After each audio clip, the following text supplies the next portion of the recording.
రేపు శనివారం రోజున కోడిగుడ్డుతో ఇలా చేయండి. ఇలా చేయటం వల్ల మీ దరిద్రాలన్నీ కూడా క్షణాల్లోనే పోతాయి. మీ దగ్గరికి డబ్బు దూసుకొస్తుంది. అలానే కాకుండా అద్భుతమైన ఫలితాలను చూస్తారని కూడా మనం చెప్పొచ్చు. కాబట్టి ఏంటంటేనండి, పరిపూర్ణ నమ్మకంతో పరిహారం ఆచరించండి. కోడిగుడ్డే కదా అనుకుంటాం, కానీ కోడిగుడ్డు చాలా వరకు కూడా పరిహార పరంగా చక్కగా ఉపయోగపడుతుంది. ముఖ్యంగా ఏంటంటే కనుక దరిద్రాలను తీసేసుకోవటానికి కోడిగుడ్డు పరిహారం అనేది చక్కగా మనకు అనుకూలిస్తుందని చెప్పొచ్చు. అసలు ఈ పరిహారాన్ని ఎలా చేయాలనేది తెలుసుకునే ముందు ఒక చిన్న రిక్వెస్ట్ అండి. వీడియోని పూర్తిగా చూడండి, నచ్చితే లైక్ చేయండి, కొత్తగా చూస్తున్నట్టయితే సబ్స్క్రైబ్ చేసుకోండి. నార్మల్గా శనివారం రోజు అంటే మనము కొన్ని నియమాలను ఖచ్చితంగా ఆచరించాలి. నియమాలంటే ఏమీ లేదండి, వెంకటేశ్వర స్వామిని పూజించడం, స్నాన కార్యక్రమాలు చేసుకోవటం, ఇలా ఏంటంటే ఉతికిన బట్టల్ని ధరించడం, ఇలాంటివి మనం చేయాలన్నమాట. అలానే శనివారం కొన్ని పనులను చేయాలి, కొన్ని పనులను చేయకూడదు. అలా చేసుకుంటేనే భగవంతుడి అనుగ్రహం కలుగుతుంది, శని బాధల నుంచి మనకి అంటే విముక్తి కలుగుతుంది. అలానే కాకుండా ఏంటంటే మనం జీవితంలో ముందుకు వెళ్ళడానికి అవకాశం ఉంటుంది. కాబట్టి ఖచ్చితంగా ఏంటంటే ఈ విధి విధానాలను తప్పనిసరిగా ఆచరించండి. ముఖ్యంగా శనివారం రోజున అంటే సూర్యోదయానికి ముందే నిద్ర లేవాలి. అలా నిద్ర లేచిన తర్వాత ఇంటిని వాకిలిని శుభ్రం చేసుకుని స్నాన కార్యక్రమాలు చేయండి. ఎవరికైతే శనివారాలు అధికంగా ఉంటూ ఉంటాయో అలాంటి వాళ్ళు శనివారం ఏంటంటే గనక స్నానం చేసే నీటిలో చిటికెడంతా కర్పూరం అంటే ఆయిల్ ఉంటుంది కదండి, అది వేసుకుని చేయొచ్చు. అది లేదు అనుకునేవారు ఏంటంటే కనుక కర్పూర బిళ్ళని చేతితో మెదిపి అది ఆ పౌడర్ ఉంటుంది కదా, అది నీటిలో వేసుకుని స్నానం చేస్తే శని బాధలతో పాటు కొన్ని రకాల ఇబ్బందులు పోతాయన్నమాట. అలానే మనం తెలిసి తెలియక చేసిన అంటే తప్పులు ఉంటాయి కదండి, కావాలని ఎవరు చేయరు, వాటి నుంచి కూడా కొంచెం ప్రాయశ్చితం లభిస్తుంది. ఆ తర్వాత శనివారం ఉతికిన బట్టల్ని ధరించండి. స్నాన కార్యక్రమం అయిపోయిన తర్వాత మన పూజ గదిలో మనం పిండి దీపం చేసుకోవాలి. పిండి దీపం ఎలా పెట్టాలంటే కనుక గుర్తు పెట్టుకోండి, మనము వెంకటేశ్వర స్వామి పటాన్ని క్లీన్ చేసుకోవాలి. అలానే కాకుండా క్లీన్ చేసిన తర్వాత తులసి మాలను ఖచ్చితంగా సమర్పించాలి, లేదంటే 5 తులసి దళాలను సమర్పించుకోండి. ఆ తర్వాత మన దగ్గర ఉండే పుష్పాలను సమర్పించుకొని మనం ఏంటంటేనండి పిండి దీపం పెట్టుకోవాలి. పిండి దీపం పెట్టడం వల్ల అద్భుతమైన ఫలితాలు వస్తాయి. పిండి దీపం వెంకటేశ్వర స్వామికి చాలా ఇష్టం కాబట్టి మనం ప్రతి శనివారం కూడా పిండి దీపం అంటే చేయటం వల్ల, పిండి దీపం పెట్టడం వల్ల అయితే అద్భుతాన్ని చూడగలుగుతామని చెప్పొచ్చు. పిండి దీపం పెట్టడం వల్ల ఏంటంటే కనుక కోరికలు తీరిపోతాయి, అద్భుతమైన ప్రయోజనాలు కలుగుతాయి, కొన్ని రకాల సమస్యల నుంచి మనం బయటపడడానికి అవకాశం ఉంటుంది. కాబట్టి శనివారం పూట మనం ఏంటంటేనండి ఇలా వెంకటేశ్వర స్వామికి కుంకుమ పసుపుతో బొట్టు పెట్టి తులసి మాలను సమర్పించి ఆ తర్వాత ఏంటంటే గనక మన దగ్గర ఉండే పుష్పాలను సమర్పించి ఒక కొబ్బరికాయను కొట్టుకొని ఒక 2 అరటిపళ్ళను నైవేద్యంగా సమర్పించేసుకుంటే సరిపోతుంది. ఆ తర్వాత ఏంటంటే గనక మనం పిండి దీపం చేసుకోవాలి. పిండి దీపం ఏమీ లేదండి, నార్మల్గా మనం ఎలాగైతే పిండి దీపం పెడతామో అలా పెట్టాలి. కొంతమంది 7గా పెట్టుకుంటారు, కొంతమంది 9గా పెట్టుకుంటారు, కొంతమంది 5 పిండి దీపాలు పెడతారు, కొంతమంది 2 పిండి దీపాలు కూడా పెడుతూ ఉంటారు. మన ఇష్టాన్ని బట్టి మనం ఎన్ని పిండి దీపాలు పెట్టుకున్నా పర్వాలేదు. పిండి దీపం పెట్టం అనుకునేవారు ఏంటంటే కనుక నిత్య దీపం ఇలా చేస్తారో అలా చేసేసి ఆ దీపంలో ఏంటంటే కనుక ఒక మిరియాన్ని వేసుకోండి. అలా వేయటం వల్ల శని నుంచి కొంచెం విముక్తి కలుగుతుందన్నమాట. ఇంకా ఇలా దీపారాధన చేసుకుని తులసి కోటను కూడా పూజించుకోవాలి.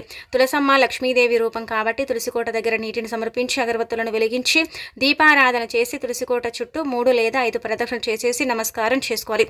ఇలా చేయటం వల్ల మంచి ఫలితాలు ఉంటాయి. అలానే కాకుండా అద్భుతమైన రిజల్ట్ని మనం చూడటానికి అవకాశం ఉంటుందన్నమాట. మీరేంటంటేనండి ముందుగానే సంకల్పం చెప్పుకొని ఆ తర్వాత కూడా మీ ఇంట్లో మీరు పిండి దీపం వెలిగించుకోవచ్చు. అలా పిండి దీపం పెట్టడం వల్ల కూడా మంచి ప్రయోజనం కలుగుతుంది. మీరు ఏదైనా మంచి పని కోసం వెళ్తున్నారనుకోండి, ఆ రోజు పిండి దీపం వెలిగించి బయటికి వెళ్ళండి. ఖచ్చితంగా మీరు వెళ్ళిన పని సక్సెస్ అవుతుందన్నమాట. ఆ సక్సెస్ని చూసి మీరు ఆశ్చర్యపోతారని చెప్పొచ్చు. ఇక ఆ తర్వాత వచ్చేసి ఏంటంటే ఇలా చిన్న చిన్న నియమాలను ఆచరించండి. ఎట్టి పరిస్థితుల్లో కూడా ఈరోజు నల్లటి వస్త్రాలు, అలానే కాకుండా ఏంటంటే కనుక బూడిద కలర్లో ఉండే వస్త్రాలు, బ్లూ కలర్ వస్త్రాలు, అలాగే వచ్చేసి ఏంటంటే కనుక లైట్ కలర్ వస్త్రాలను ధరించకూడదు. అలానే నల్లటి వస్త్రాలను కూడా మనం ధరించకూడదు. డార్క్ అని కూడా కాదండి, ఉతికిన బట్టల్ని ధరించండి. అలా ధరించడం వల్ల మంచి ఫలితం అయితే ఉంటుంది, మీ జీవితం మారిపోతుంది. మనం శనివారం రోజున ఏంటంటే కనుకనండి మనం నల్లటి వస్త్రాలను ధరించడం వల్ల మనకేంటంటే మన జీవితంలో కొన్ని కష్టాలు వస్తూ ఉంటాయన్నమాట. నల్లటి వస్త్రాలను ధరించడం వల్ల మనమే కోరి కష్టాలను తెచ్చుకున్న వారం అవుతాం. కాబట్టి నలుపు వస్త్రాలకు దూరంగా ఉండండి. శనివారం ఏంటంటే కనుక నల్లటి అంటే వస్తువులని కూడా మనం కొని ఇంటికి తెచ్చుకోకూడదు. కానీ నల్లటి వస్త్రాలను దానం చేసిన, నల్లటి వస్తువులని దానం చేసిన కోటి జన్మల పుణ్యం లభిస్తుంది. శనిదేవుడి యొక్క అనుగ్రహం సంపూర్ణంగా కలుగుతుంది. అలానే కాకుండా మంచి రిజల్ట్ కూడా ఉంటుందని చెప్పొచ్చు. కాబట్టి ప్రయత్నించండి. అలానే మనం ఈ రోజున ఏంటంటే కనుక ఉప్పు కొన్నా, పసుపు కొన్నా మంచి ఫలితం ఉంటుంది. కానీ ఈ రోజున ఏంటంటే కనుక మనము నల్ల కందులు కావచ్చు, అలానే కాకుండా నల్ల మినుములు కావచ్చు, నల్లటి నువ్వులు కావచ్చు, ఇలాంటివి మనము నువ్వుల నూనెని కావచ్చు ఇంటికి కొని తెచ్చుకోకూడదు. ఇనుముకు సంబంధించిన వస్తువులు కూడా శనివారం కొనకూడదు. ఇలా కొంటే ఏంటంటే కనుక మన జీవితంలో శని పెరుగుతుంది కానీ తగ్గదు. అదే నల్ల కమ్మలి, నల్ల గొడుగు, నల్లటి అంటే వస్త్రాలు, నల్లటి చెప్పులు ఇలాంటివి దానం చేస్తే శని అంటే సంతోషించి అనుగ్రహాన్ని ఇస్తాడని కూడా మనం చెప్పుకోదగ్గ విషయం అన్నమాట. మీకు మీ జీవితంలో అధికంగా శని పట్టి పీడిస్తుంది. శని వల్ల చాలా సఫర్ అయిపోతున్నారు. శని మా జీవితంలో అంటే మొదటి నుంచి అండి నడుస్తూనే ఉంటుంది. ఆ శనికి ముగింపు లేదని బాధపడతారు కదండి. గుర్తుపెట్టుకోండి, ఇప్పుడు చెప్పే విధంగా చేసుకోండి, శని నుంచి మీకు విముక్తి కలుగుతుందన్నమాట. ఎలా అంటే కనుకనండి శని బాధలు అన్నీ పోతాయని మనం చెప్పలేం, కానీ మీకు ఒక 100% శని ఉంటే అందులో ఒక 60% శని తొలగటానికి అవకాశం ఉంటుందన్నమాట. ఈ పరిహారం మన సొంతంగా చెప్పేది కాదు, ఇది పరిహార శాస్త్రంలో చెప్పబడ్డ పరిహారం కాబట్టి ఈ విధంగా ఆచరించండి. మీరు ఏం చేయండి అంటే కనుకనండి, మీకు శని చాలా వరకు కూడా శని పట్టి పీడించినప్పుడు శని వల్ల మనం ఏంటంటే సఫర్ అయిపోతాం కదండి.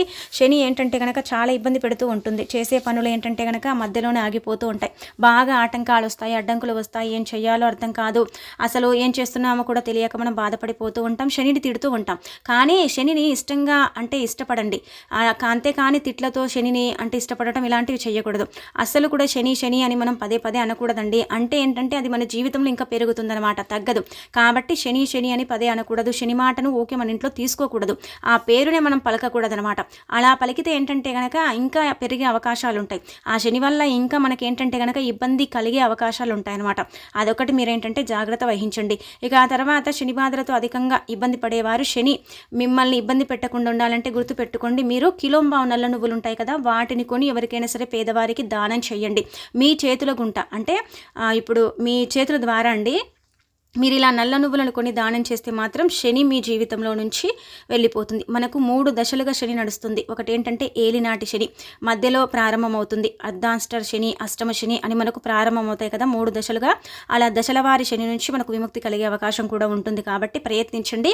ఖచ్చితంగా నల్ల నువ్వులను కొని ఎవరైతే దానం చేస్తారో వారికి మంచి ఫలితం అయితే ఉంటుంది. కొంచెం కాస్ట్ ఉండవచ్చు కానీ దానివల్ల మనకు ప్రయోజనమే కలుగుతుంది కదా. నల్ల నువ్వులు ఎవరు తీసుకుంటారండి మీకు అని డౌట్ రావచ్చు.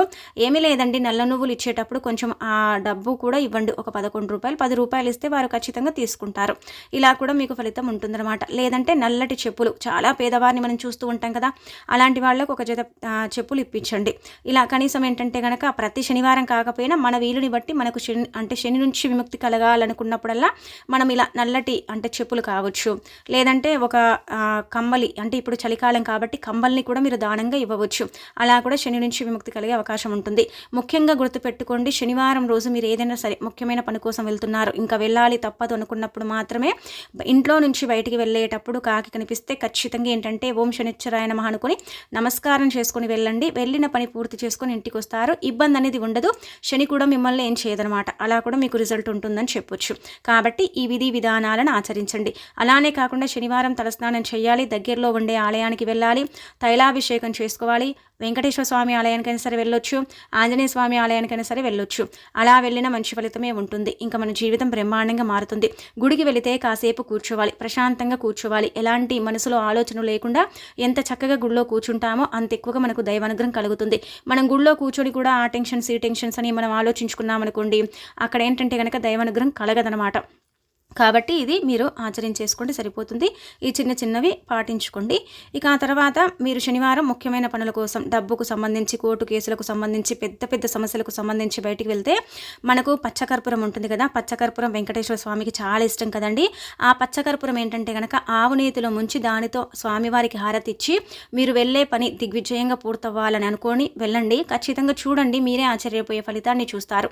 అంటే పెద్ద పెద్ద పనుల కోసం వెళ్ళినప్పుడు, మంచి పనుల కోసం వెళ్ళినప్పుడు, అంటే ఈ పని జరగాలి అని మనం అనుకుంటాం కదా, కోరుకుంటాం కదా, శనివారం పూట ముఖ్యంగా ఇలా కనుక చేస్తే మంచి జరుగుతుంది. అద్భుతమైన ఫలితాలు అయితే రావటం మీరే చూసి ఆశ్చర్యపోతారు. ఇలా ఏంటంటే ఇలా ఆచరించేసుకోండి, సరిపోతుంది. ఇక ఆ తర్వాత కోడిగుడ్డు పరిహారం.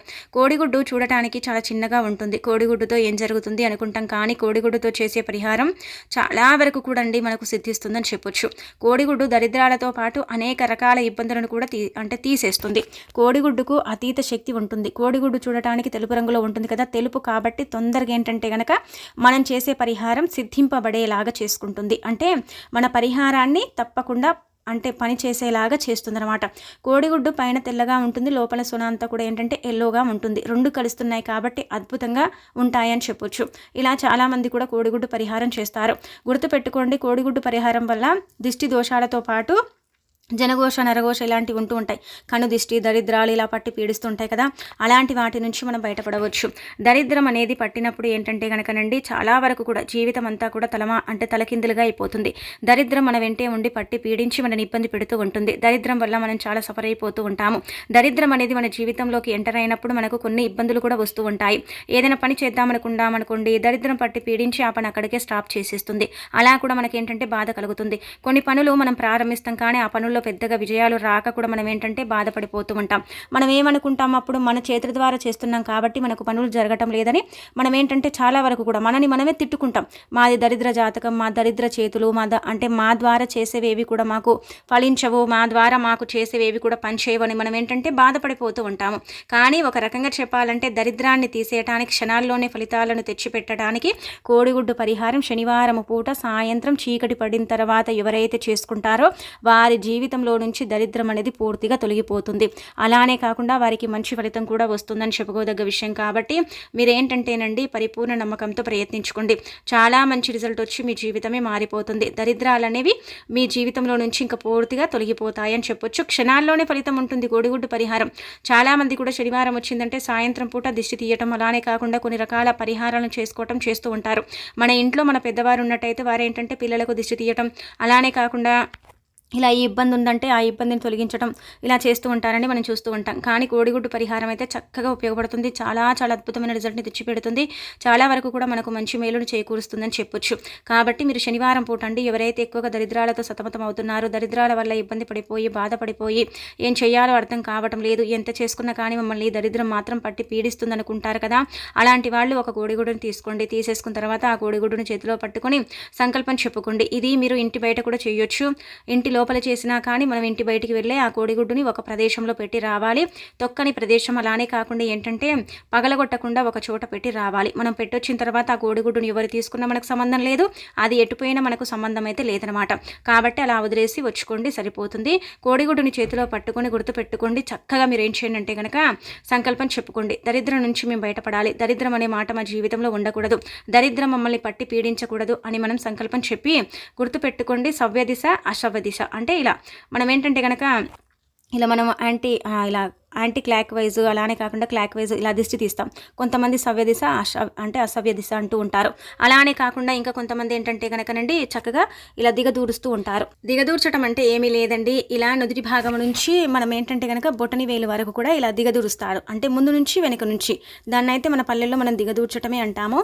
కొన్ని దగ్గర ఏంటంటే కనుక దిష్టిగా పరిగణిస్తారు. అంటే ఒక్కొక్క ప్రాంతాన్ని బట్టి ఒక్కొక్క రకంగా చెప్పుకుంటారండి. అలా మీరేంటంటే కనుక మీకు మీ ప్రాంతాన్ని బట్టి ఎలాగైతే మీరు చేసుకుంటారో అలా చేసుకోండి. అంటే సవ్య దిశ అసవ్య దిశలో కానీ, లేదంటే కనుక దిగదూర్చడం, లేదంటే కనుక ఇలా మనం ఏంటంటే కనుక తల చుట్టూ ఒక 11 సార్లు తిప్పటం, ఇలా చేసుకున్నా కానీ ఫలితం ఉంటుంది. గుర్తుపెట్టుకోండి, ఎలా చేసుకున్న మంచి ఫలితం అయితే మీరు చూస్తారనమాట. ఇదేంటంటే కనుక ఇలా చేసేసుకున్న తర్వాత దాన్ని తీసుకెళ్ళి ఒక చోట పెట్టండి, కానీ పగలగొట్టకండి. మీ చేతుల ద్వారా మాత్రం మీరు పగలగొట్టకూడదు. అలా మీరు పగలగొట్టుకుంటే మాత్రం పెద్దగా ప్రయోజనం ఉండదనమాట. దానివల్ల మీకు ఇబ్బంది, మీరు చేసినంత కూడా వేస్ట్ అయిపోతుంది. దానివల్ల మీకు ఏం ప్రయోజనం ఉండదు. అదంతా కూడా ఏంటంటే కనుక మీకు అనుకూలించని పరిహారం. కాబట్టి మీ చేతులతో ఆ కోడిగుడ్డుని పగలగొట్టకూడదు. వేరే వాళ్ళు పగలగొట్టుకున్నా తీసుకున్నా వాళ్ళకేం కాదండి, మనకు కూడా ఏం కాదు, మన వల్ల వారేం సఫర్ కారు. అలా అని మనకి ఏంటంటే కనుక లాభమే జరుగుతుంది, చెడు అంటే మనకేం నష్టం అయితే జరగదు. అలా అని వాళ్ళు తీసుకున్న వారికి కూడా చెడు జరగదు అనమాట. కాబట్టి ఏంటంటే ఎవరికి చెప్పకుండా అలా వదిలేసి రహస్యంగా చేసుకోండి, ఇతరులతో పంచుకోకండి. అలా వదిలేసి రండి. వచ్చిన తర్వాత కాళ్ళు చేతులు అంటే శుభ్రం చేసేసుకుని గమ్మునైపోండి. మీకే ఫలితం అనేది అర్థమైపోతుంది. అలానే కాకుండా మీ దరిద్ర బాధలతో పాటు అనేక రకాల సమస్యల నుంచి కూడా మీరు బయటపడడానికైతే 100% అవకాశం ఉంటుందండి. చాలా మంచి రిజల్ట్ అనేది మీరు చూసి ఆశ్చర్యపోతారని ఒక రకంగా చెప్పొచ్చు. కాబట్టి పరిపూర్ణ నమ్మకంతో చీకటి పడిన తర్వాత శనివారం పూట ఆచరించుకోండి, బాగుంటుంది.